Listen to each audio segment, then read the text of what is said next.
The Mustang was agonizing between the fences, its body swollen from stings. Edward accelerated his Porsche. Animal problems weren't his concern. But when he saw the faded sign, Harmony Creek Ranch, his hand trembled on the wheel. What he did next, nobody expected. Before we begin this story of redemption, tell me where you're watching from and hit the like button if you believe it's never too late for a second chance. Ready? Then let's go. Edward Miller adjusted his gold Rolex as he watched the family being evicted. 3 generations in a house that would be demolished by Friday. The elderly woman cried, clinging to the gate, begging for one more week. Edward didn't even blink. 24 hours was the deadline. There were no exceptions. "Mr. Miller," his assistant whispered, "the lady is 87 years old and has nowhere to go." "And I have a $200 million mall to build," Edward replied, getting into his Porsche. "Feelings don't pay bills, Sarah, nor do they build empires." At 58, Edward had learned that compassion was a luxury for the poor. His $800 million fortune proved him right. He had no family, his wife had left him, his children hadn't spoken to him in years. He had no friends, just partners and employees. He had no happy memories he wanted to recall, only growing numbers in his bank account and the absolute emptiness that filled his chest. His cell phone vibrated. A meeting cancelled in Dallas, Texas. The client backed out of the project. Edward grunted in annoyance. 4 wasted hours of driving. He floored it on the empty road, cutting through the countryside to get back to New York City faster. He had other business waiting. He always did. The noise came out of nowhere, a dry bang followed by smoke pouring from the hood. The Porsche died in the middle of a dirt road surrounded by abandoned pastures. Edward punched the steering wheel. His cell phone had no signal. The nearest garage was miles away. He got out of the car, cursing, adjusting his Italian silk tie that cost more than most people's monthly salary. He started walking down the dusty road, his fine leather loafers already accumulating red clay. That's when he heard the whinny. It wasn't a normal sound. It was pure agony cutting through the warm afternoon air. Edward followed the sound to a broken barbed wire fence. On the other side, a black Mustang lay fallen among the wires, its body massively swollen. Hundreds of bees still swarmed around it. The animal was barely breathing, its eyes half closed in suffering. Edward watched for a few seconds. A wild horse, obvious from its shaggy coat, unshoed hooves, and the terror in its eyes when it saw him. It must have been 8, 9 years old, strong, before the accident. Now it was dying. It wasn't his problem. He turned his back and started to walk away, but something made him stop. A strange feeling in his chest, as if he had forgotten something important. He looked around. The abandoned property, the broken fences, and in the distance, almost hidden by the vegetation, a weathered wooden sign. Harmony Creek Ranch. Harmony Creek. His hands trembled. Why? It didn't make sense. He didn't know any Harmony Creek Ranch, but the name stirred something deep, something he preferred to keep buried. The Mustang moaned in pain. Edward went back to the fence. The animal was worse. In a matter of hours, it would be dead. He could simply leave, forget he saw it. He would remain the same old Edward, rich, cold, victorious. But he would also be a coward. And cowards don't build 800 million empires. He took off his Armani jacket and started cutting the wires with a sharp rock. Edward dragged the Mustang out of the fence, completely ruining his expensive clothes. The animal was semi-conscious, breathing irregularly, muscles contracted from the bee venom. It wasn't a matter of kindness. It was a matter of logic. A horse of that size was worth money. Letting it die would be a waste. At least, that's what he told himself.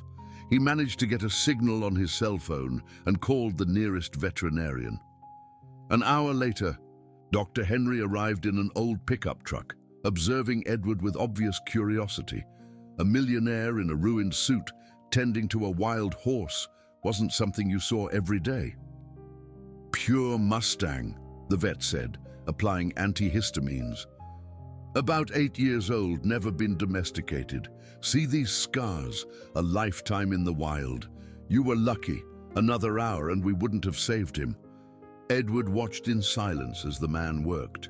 The horse was truly magnificent, defined muscles under its black coat, an irregular white patch on its forehead that looked like a broken star, wild to the bone. He'll need constant care for the next few days, Dr. Henry continued. I can't take him. Clinic's full. Animal control doesn't have the facilities for wild horses. Do you know anyone who can be temporarily responsible? Edward almost laughed. Him take care of a horse. He wasn't even sure where to get hay, but he also couldn't just abandon the animal after saving it. It wouldn't make sense. I'll take care of him, he heard himself say. The vet seemed surprised but just nodded. He explained the basic care, left medicines, and promised to return in 2 days. Edward was left alone with the animal, who was now breathing more easily. It needed a name. He looked at the patch on the horse's forehead. Star, he murmured. It was simple, fitting. On Monday, Edward tried to focus on his usual business. 3 contracts waiting for signature, a land auction, 2 meetings with investors. But his mind constantly returned to Star. How was he breathing? Had the swelling gone down?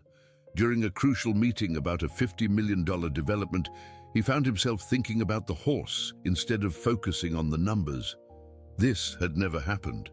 Nothing ever distracted him from money. For the first time in years, he left the office before 9 at night. Mr. Miller, his assistant, intercepted him. The Olson family called again about the eviction deadline. Their daughter got a loan. They can pay in 2 weeks. Edward stopped. Normally his response would be automatic. A deadline is a deadline. But something different came out of his mouth. Give them 3 weeks and accept 80% of the amount. Sarah gasped. Edward didn't even wait for a response. He headed for the elevator, confused by his own decision. That night he drove to Harmony Creek Ranch. Star was standing, the swelling almost completely gone. When Edward approached, the animal didn't run. He just watched him with those deep black eyes. It was Dr. Henry who brought the information that would change everything. I talked to the folks around here, he said on his next visit. This herd of Mustangs has lived here for generations. They say 15 years ago a man used to come feed them every week without fail until he died. Edward froze. What man? Robert Miller. They say he owned this ranch before selling it and moving to the city. The world stopped. Robert Miller, his father. Edward stood motionless as the vet's words echoed in his mind. Robert Miller. His father had died 12 years ago, but Edward didn't know about any ranch. He didn't know about wild horses. He didn't know anything. After Dr. Henry left, Edward walked to the old ranch house. Abandoned, door-locked, dusty windows. He forced his way in through the back. The interior smelled of mold and memory. Furniture covered in sheets, photographs blurred by humidity. It was on the kitchen table that he found it. A wooden box with documents, deeds, paid bills, letters, and at the bottom, a brown leather-bound journal. He opened to the first page. Harmony Creek Ranch Journal, Robert Miller, 1995. The pages spoke of dreams. His father had bought that land to raise horses, live a simple life, far from the stress of the city. He wanted Edward to join him when he finished college. My son will love this place, he had written. We'll build something real here. Edward vaguely remembered his father mentioning a ranch, but he was too busy building his career, dating, making grand plans. He thought it was an old man's dream. He never visited, he never asked. He kept reading. The entries became more solitary over time. Edward didn't return my calls this week. I sent pictures of the wild horses, but he didn't respond. Maybe when he has children, he'll understand what truly matters. The last entry was 2 weeks before Robert's death. The Mustangs are coming back every week now. I leave hay and water. They trust me. Edward still hasn't come, but when he does, I'll show him how beautiful it is to see them free. I still have hope. Edward closed the journal, his hands trembling. 12 years. His father had spent 12 years alone in that place, caring for wild horses, waiting for a visit that never came. And Edward? Edward was too busy accumulating money to realize he was losing the only person who still cared about him. He remembered the funeral. Cold, perfunctory, few attendees. Edward had checked emails during the ceremony, eager to get back to business. He didn't cry. He felt nothing, or pretended not to feel. He walked to where Star was grazing. The horse raised his head, watching him with those intelligent eyes. They were the same eyes his father had described in the journal. There's wisdom in them, Robert had written, as if they understand the world better than us. Edward leaned on the fence, finally allowing the pain to hit him. It wasn't just about his father. It was about everything. About how he had become the exact opposite of the man Robert wanted him to be. About the families he evicted, the lives he destroyed, the years wasted chasing things that meant nothing. His father had left everything to him in the will, including this ranch. Edward had sold it without even visiting, using the money to buy more luxury apartments. His cell phone rang. Sarah, reminding him of a crucial meeting, a big Japanese investor interested in demolishing a historic neighborhood to build corporate towers, $50 million in guaranteed profit. Edward looked at Star, then at the abandoned house where his father had dreamed of a different life. For the first time in 12 years, he had to choose between money and doing what was right. The choice he made in that moment would change everything. Edward cancelled the meeting. The Japanese investor was furious. $50 million thrown away because of personal issues. His partners called, demanding explanations. Sarah tried to reschedule. Edward hung up the phone. He sat on the dusty floor of the ranch porch and for the first time since his father's funeral, cried. Tears of anger, of regret, of 12 years of repressed pain. Star approached the fence, watching in silence as if he understood. He found more letters in the box. Robert had written to him monthly for years, unsent letters kept as a record of conversations he never had with his son. Today, one of the Mustangs let me get close. One said, I thought of you. I remembered when you were little and wanted to be a vet. Do you still, my son? Edward remembered. At 8, he dreamed of caring for animals. At 15, he wanted to study veterinary medicine. It was Robert who convinced him to study business administration. You can help more people with money than with a scalpel, he had said. Ironic how that logic had turned against both of them. Dr. Henry returned on Wednesday. How's our patient? Our? Edward smiled sadly. Doctor, did you know my father? The vet paused, studying his face. Robert, of course. Good man. He came here every week taking care of these horses, talked a lot about a son. Edward. His eyes widened. You're the ungrateful son who never visited. Dr. Henry nodded slowly. He died waiting for you to come. The pain cut deeper than any physical wound. Edward closed his eyes. When he opened them, he had made a decision. He called his lawyers and cancelled 3 eviction processes. He called construction companies and suspended 2 demolitions scheduled for that week. His partners bombarded him with furious calls. Edward ignored them all. Thursday, Sarah showed up at the ranch. Mr. Miller, everyone is worried. You've lost $15 million this week alone. The Japanese withdrew their offer. 3 partners want to break off the partnership. Let them break it off. Sir? Edward looked at Star, who had gained weight and color. The stings were just scars now. The horse was strong again, magnificent in his freedom. Sarah, do you have family? I do, sir. 2 children. When was the last time you had dinner with them? She hesitated. Well, I work late. Go home. tonight, have dinner together, laugh together, because I spent 12 years accumulating money to impress a man who only wanted my company. By the end of the week, Edward had lost $23 million in cancelled deals. 3 partners had broken off their partnership. 2 major investors had pulled out of collaborations. For the first time in his adult life, his fortune was shrinking instead of growing, and for the first time in his adult life, it didn't bother him. He found the number for Mark Olson, son of the family he had almost evicted. He called personally. "Mr. Olson, Edward Miller, about the house. Forget the debt, the house is yours, no strings attached." Silence on the other end, then a choked voice. "Sir, why?" Edward looked at Star, grazing freely. "Because someone I loved believed in giving second chances, and I never gave him one." 3 months later, Edward had sold 2 commercial buildings and bought back Harmony Creek Ranch.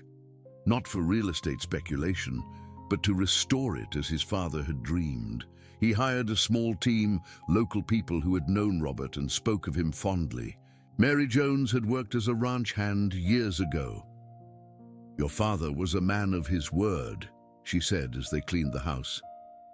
"I never saw anyone treat animals with so much care." Edward spent weeks renovating, always with Star watching. The horse had fully recovered his health, but showed no signs of wanting to leave. He stayed near the house, as if he understood that this place now meant security. The changes in Edward were visible. He had exchanged expensive suits for practical clothes. He drove a pickup truck instead of the Porsche. His hands, once soft executive hands, had calluses from ranch work. But the deepest change was internal.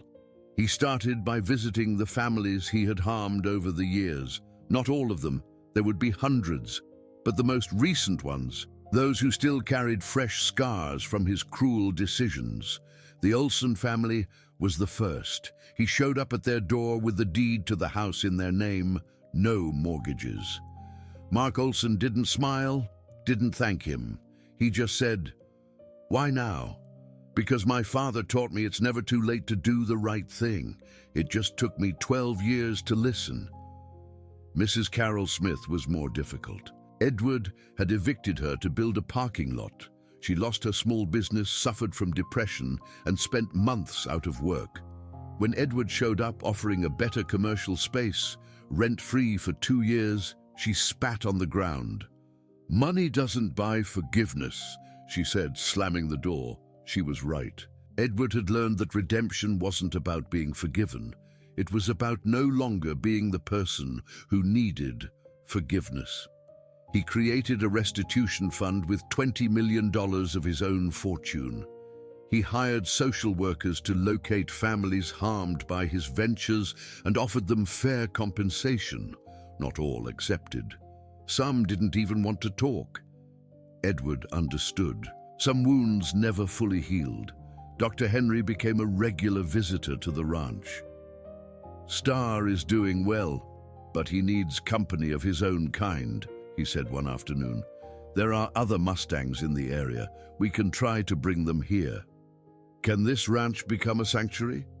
With the right structure, yes. Wild horses need territory, clean water, veterinary care when necessary, but while maintaining their freedom. Edward smiled. It was exactly what his father would have done. He spent another $15 million creating the Robert Miller Mustang Sanctuary. 500 acres of protected pasture, 3 on-call veterinarians, facilities to house injured or orphaned wild horses until they were ready to return to the wild. His former partners thought he was crazy. "You've already lost $80 million, one of them said in a call. "You still have time to turn back." Edward hung up and walked to the fence where Star grazed alongside 3 other Mustangs rescued that month. The sun was setting behind the mountains, painting everything in gold. It was the same view his father had contemplated for years, hoping his son would come admire it with him. "It's not about turning back," Edward murmured to himself. "It's about moving forward, the right way." For the first time in his adult life, he felt truly rich. 2 years later, Edward turned 60 and Star was 10. The Mustang had become the natural leader of the small herd that now inhabited the sanctuary. 17 wild horses rescued from various situations. Some returned to the wild after recovery. Others, like Star, chose to stay.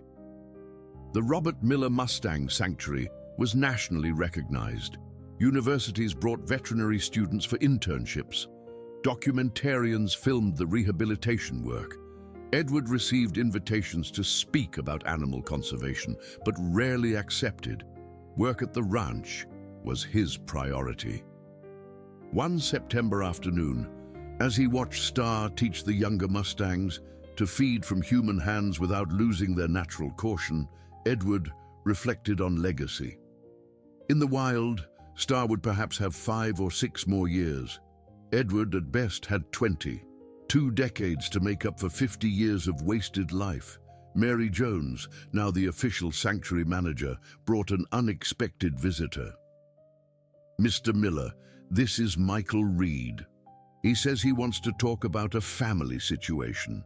Edward recognized the type immediately. Expensive suit, rigid posture, cold eyes. It was like looking into a mirror of his past self. Michael quickly explained. He owned a hotel chain and had discovered his younger brother had died on an abandoned ranch, trying to save wild horses from a fire. "I thought it was crazy," Michael said, his voice controlled. "Dying for animals. But someone told me about your work here. I wanted to understand. Why would someone choose this?" Edward took him to see the sanctuary. Star approached the fence, observing the visitor with curiosity. Michael instinctively recoiled. "My father tried to teach me about compassion," Edward said. "It took me 50 years to understand he was right. Your brother might have understood before us." They spent the afternoon talking. Michael spoke about his family estrangement, about how success had turned him into someone he didn't even recognize. Edward listened without judgment. He knew that story well. "I can't say it will be easy," Edward said as Michael prepared to leave. "Real change hurts. It costs a lot. You'll lose things you thought were important, but you'll gain something priceless." "What?" "The ability to look at yourself in the mirror without feeling disgusted." Michael left, but returned 2 weeks later, and again the following month. Edward realized he couldn't save everyone. Each person had to make their own journey, but he could offer what his father had offered him: a second chance, no matter how long it took to accept it. One October night, he found a letter in the ranch office, unknown handwriting, simple envelope. He opened it curiously. "Mr. Miller, I am Mrs. Carol Smith's daughter. My mother passed away last month, but before she did, she asked me to write this letter. She never forgave you for taking our home. But she said you deserved to know. That commercial space you offered changed our lives." She managed to get back on her feet. "She died knowing that in the end you tried to do the right thing. That meant something to her." Edward folded the letter carefully. Through the window, he saw Star grazing under the moonlight. 2 survivors, learning that redemption wasn't about erasing the past. It was about honoring it by living differently. On the 3rd anniversary of Robert's death, Edward organized a celebration at the sanctuary. Not a funeral, a celebration of life. He invited everyone who knew his father, all the families he had helped, the vets, the sanctuary staff. More than 200 people came. Children ran between the fences watching the horses. Elders told stories of Robert. Young vets presented research developed at the sanctuary. It was exactly the kind of gathering his father would have loved. Simple, genuine, full of purpose. Star, now 12 years old, grazed peacefully with the herd. He had grey hairs on his muzzle and moved with the dignity of a patriarch. Edward noticed that the horse preferred to stay near the fence during the event, observing the people with those wise eyes. "You knew he would come, didn't you?" Edward murmured, approaching the fence. Star whinnied softly as if confirming. Dr. Henry approached, carrying a folder. "Edward, I have something for you." It was a veterinary birth certificate based on dental and bone analyses done on Star years earlier. "Born in May 2011, the vet explained, "right here on this ranch. It's very likely he's a direct descendant of the horses your father fed." Edward felt his chest tighten. Star wasn't just any wild horse. He was a living legacy of Robert's love for nature. The last gift from a father to a son who had arrived 12 years too late to receive it. During the speeches, Edward was invited to speak. He stepped onto the small makeshift stage, looked at the crowd, and then at Star. "My father believed that everyone deserves a second chance. Injured wild horses, sons who disappointed, people who lost their way. He waited 12 years for me to discover this. He didn't live to see it, but his love was still here when I finally came looking." He pointed to the sanctuary. "This is not a monument to my regret. It is a monument to his hope. Hope that it's never too late to start over. That true love survives even our own stupidity." The celebration ended at sunset. When everyone left, Edward stayed alone with Star. The horse approached the fence, allowing Edward to touch his muzzle for the first time. "Thank you," Edward whispered, "for being here when I needed you, for teaching me that strength isn't in dominating but in protecting, for giving me the chance to honor the man my father always knew I could be." Star remained still, as if he understood every word. Then he slowly moved away to join the herd. He wasn't a pet. He was wild, free, exactly as he should be. But he was also family, a family Edward had finally learned to value. Walking back to the house, Edward thought about the future. The sanctuary was sustainable.